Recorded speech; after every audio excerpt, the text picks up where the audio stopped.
Welcome to the Dave Pamah Show, the podcast that revives, restores, and awakens your innermost capabilities. You have the training and the talent to succeed, but do you have the guts to fail? I love what I do.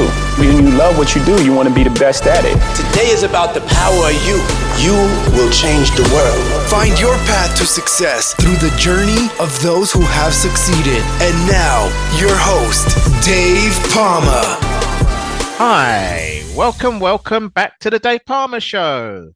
And with me in this episode, today we have an extraordinary guest who has dedicated his life to helping others lead lives of meaning, purpose, and legacy.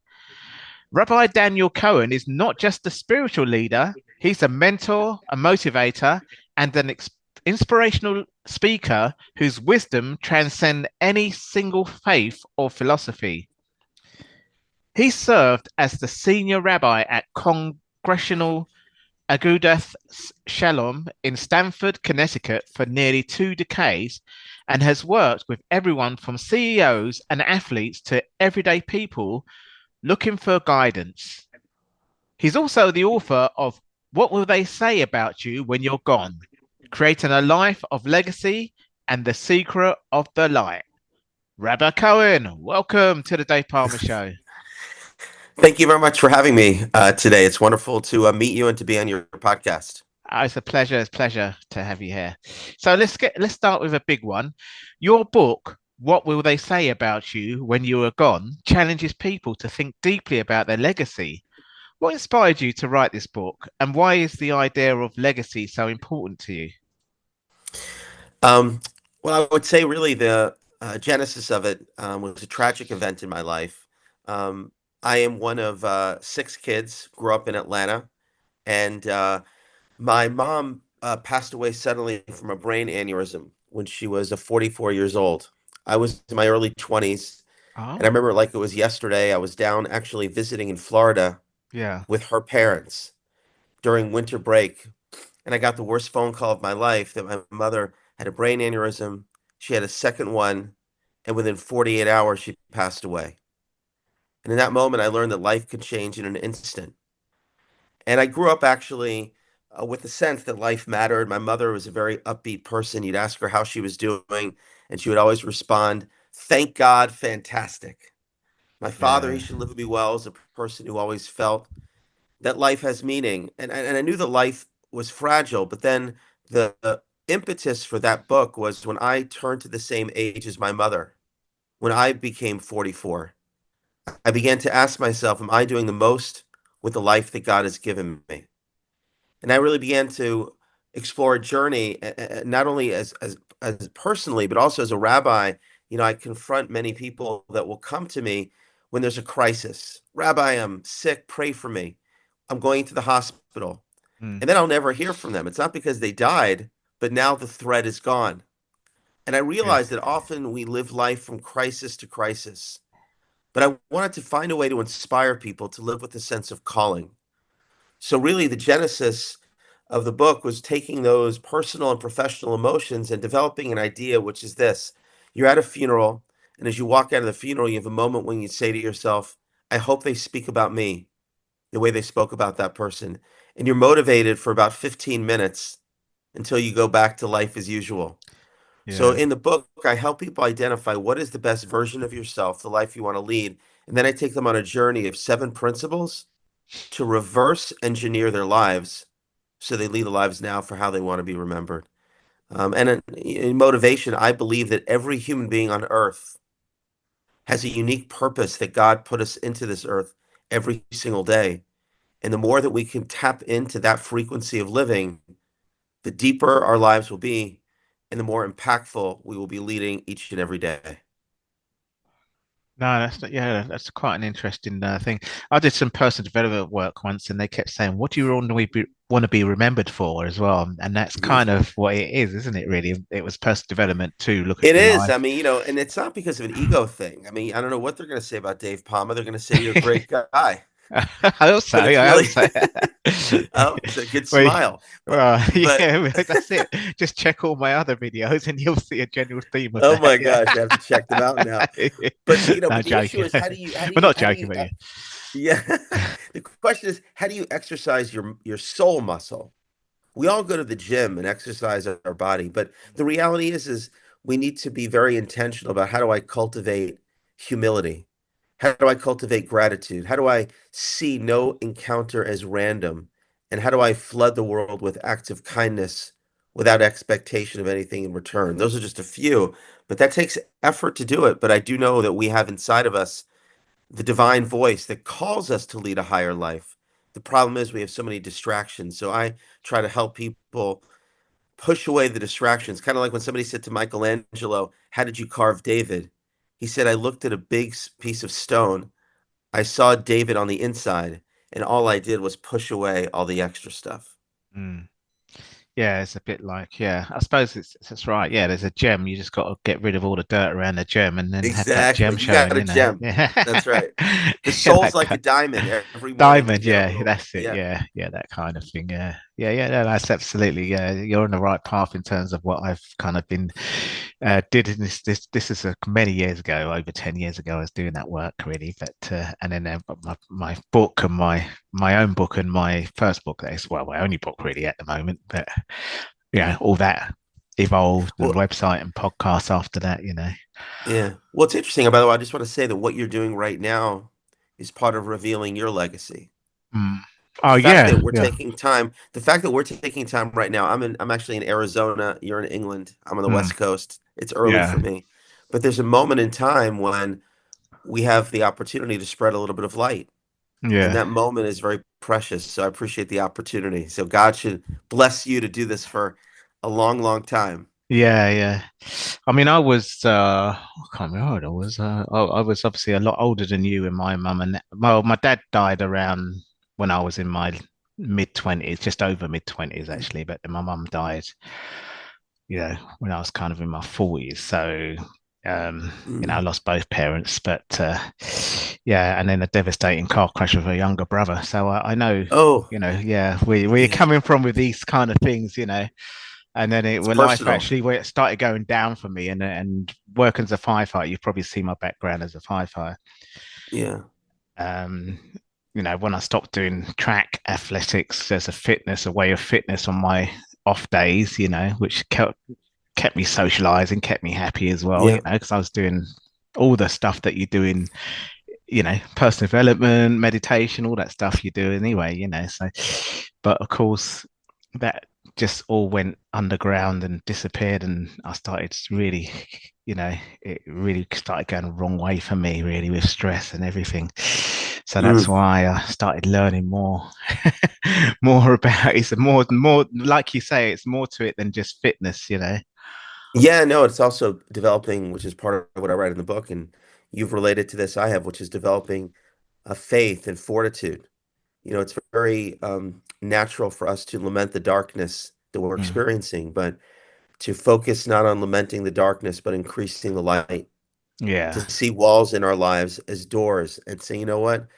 I just have to move forward. I have to take the moment that I have. And I think about this with my mom, that her absence prevents her from bringing her soul into the world. Mm. So I literally live every day thinking about how I'm amplifying not only my light, but her light. And I'm sure you think about that with your brother and with your parents Yeah. as well. They live in you and they live through you. Yeah. I mean, it's a long time ago, but yeah, it's, you still talk about it, I guess, don't you, really? Yeah.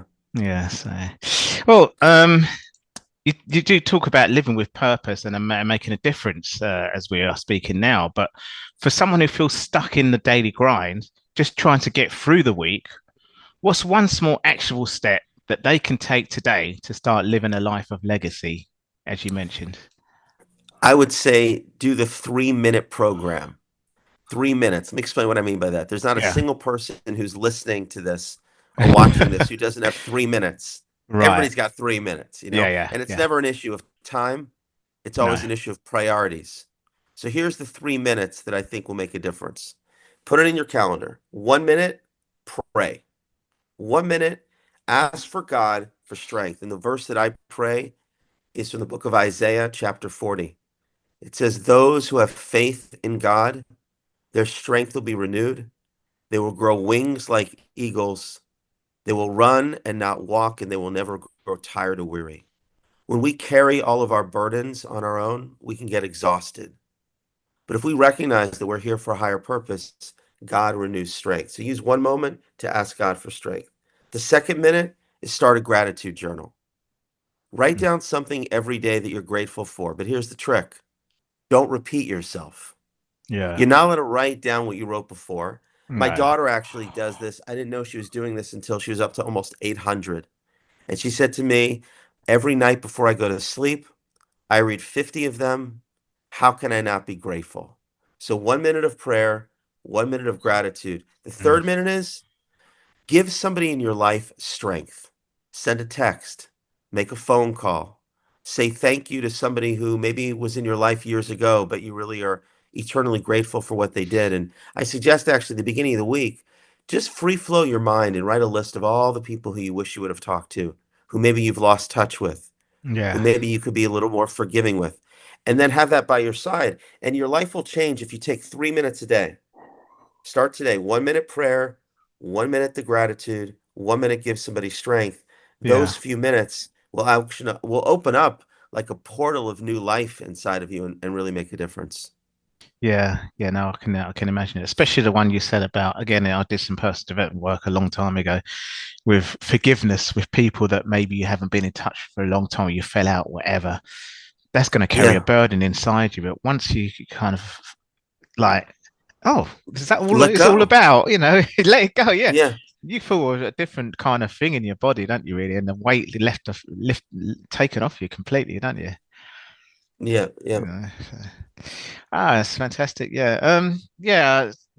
So let's go again with what you said about your mother's passing at a young age, which had a profound impact on you. Tell us more about how that experience shaped your approach to guiding others towards a life of meaning and purpose. Um, well, I would say that, one thing I think about a lot is, the values that my mother embodied. And I'll give you an example. I mean, so, like when I do funerals, and I do a lot of them, I'm rarely Oh, interested in asking about the person's biography. The family can tell about okay. the Yeah. biography. Yeah. I like to say, like, what are some of the values that your mother and Not the father lived by? urology. You're not talking about urology, are you? Or... No, eulogy, I said. A Sorry. eulogy, yeah, yeah, Yeah, eulogy. Like when I ask people at a funeral to talk about their parents, I think about values. So it yeah. was interesting. Somebody who didn't know my mother was down in Atlanta, Georgia, where I grew up. And they asked somebody who did know my mom, and they said, tell me something about Sandra Cohen. And this is what they said about my mom. And this is the way she lived her life. She was a stranger to no one. She was a stranger to no one. So you asked me about the impact of my mom. I try to be a stranger to no one. Mm, And that means that when somebody literally enters into my orbit, I ask myself in that moment, and now it's intuitive, I want them to leave my orbit feeling better about themselves than when they enter the orbit. One of the most moving stories was a friend of mine. He recently recovered from cancer. He was at Sloan Kettering in New York City. right, And I yeah. said to him, tell me about Sloan Kettering. And he said the most amazing thing about Sloan Kettering, he didn't mention the doctors. He mentioned Huh? the doorman on the way Huh? out. He Mm, said, the doorman said to him on the way out, you're in my prayers, and I hope I never see you again.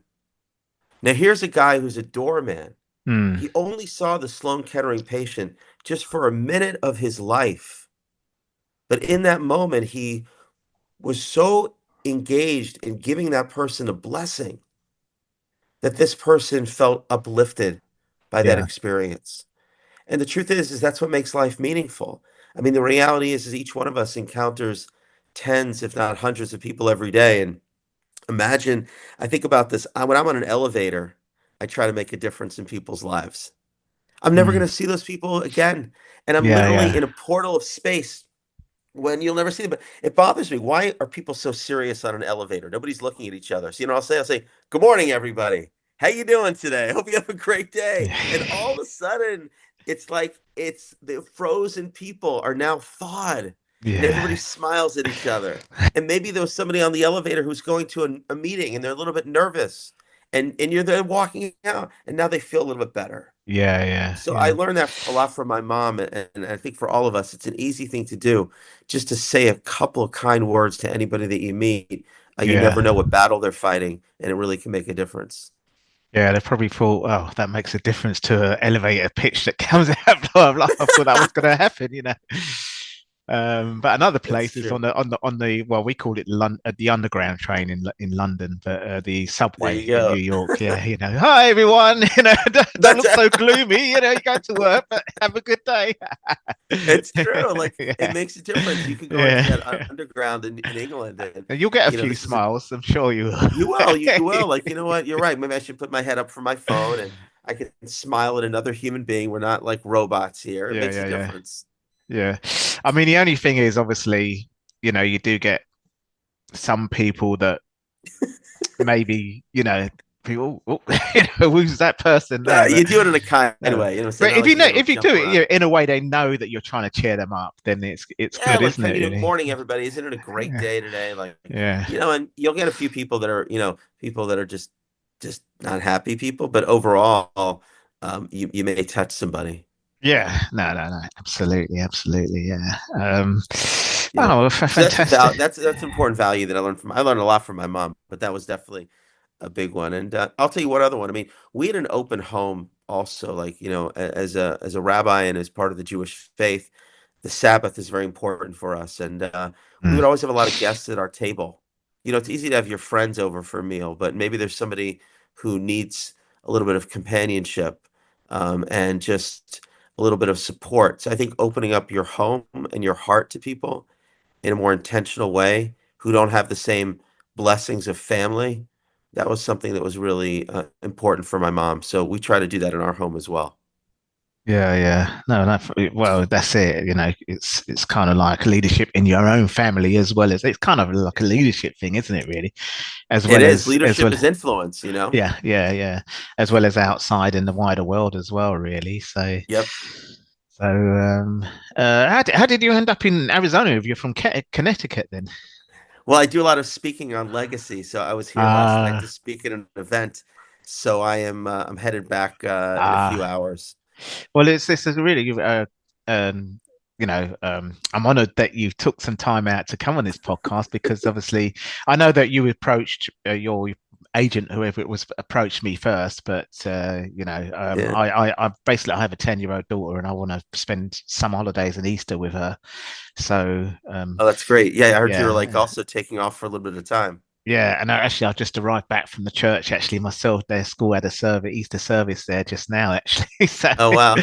so I quickly hopped on this podcast. I've got two more actually today, and I'm batch recording for the summer series. You know, to Oh, release wow. out in the summer. So this will be coming out in the summer anyway. Well, Oh, fantastic. anyone listening right now, you know that it's the Yeah. summer when you're listening to it. So sorry about this. Wow, fantastic.